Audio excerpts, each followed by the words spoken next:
sebagai guru teman sejawat saya.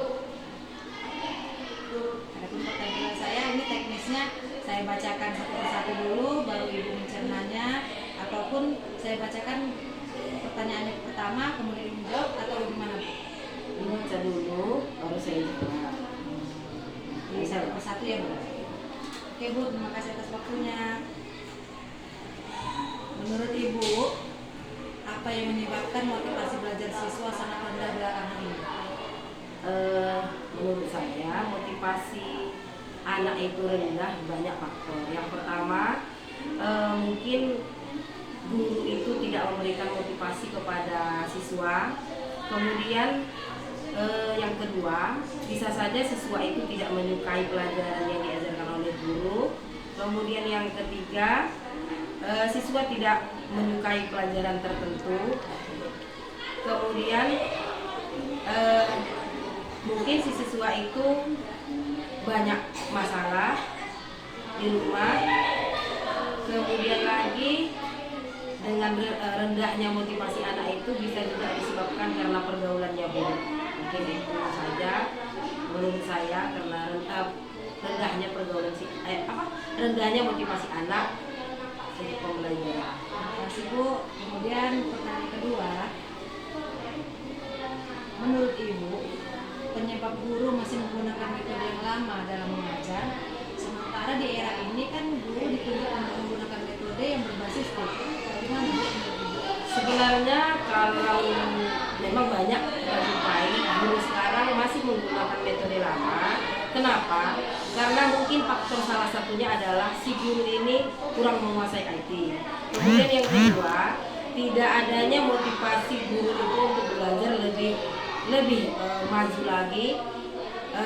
Padahal sebenarnya di saat sekarang ini kita harus tahu bahwa yang namanya guru itu harus menguasai kompetensi seperti pedagogi, sosial, ilmu yang kompeten dengan dia.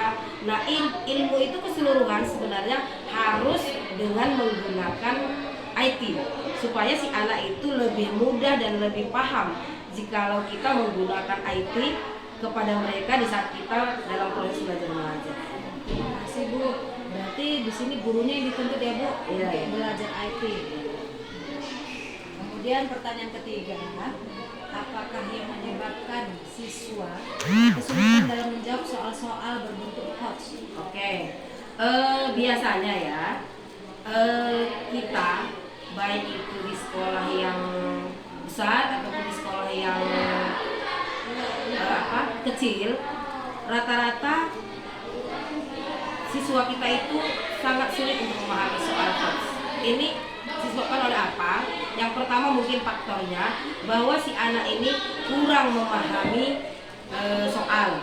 Kemudian yang kedua, tidak menguasai materi.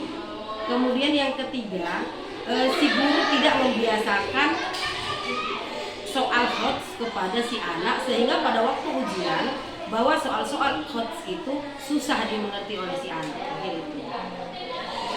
Masih berarti mereka harus banyak latihan ya Bu? Ya, betul. Baik gurunya maupun siswanya. Kemudian untuk yang soal keempat berikutnya Bu, mengapa penggunaan smartphone dalam pembelajaran belum terasa optimal? Sebenarnya kita tahu bahwa smartphone itu kan banyak fungsinya. Fungsi dari smartphone itu kalau kita menggunakan dengan baik, itu salah satunya adalah sebagai alat komunikasi, sebagai mencari informasi dan lain sebagainya. Cuma di smartphone ini juga ada kekurangan. Nah, kekurangannya yang pertama, jika kita menggunakan smartphone ini biasanya ataupun pada umumnya orang lebih cenderung menggunakannya dengan hiburan, kemudian menggunakannya dengan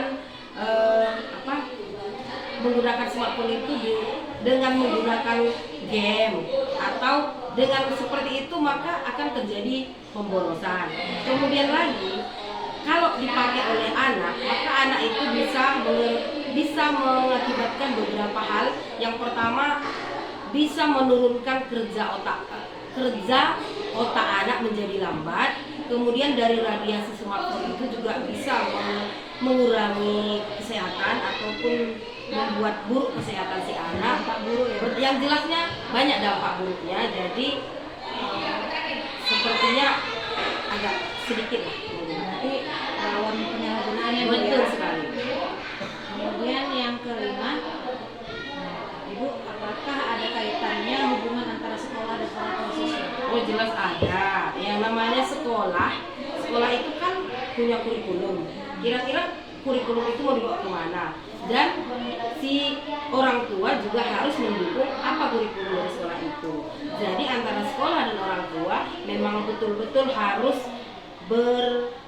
saling mendukung dan harus memiliki hubungan yang sangat harmonis guna untuk mendapatkan proses belajar mengajar kepada si anak lebih baik lagi. Sesuai tujuan ya, Bu. Iya betul sekali.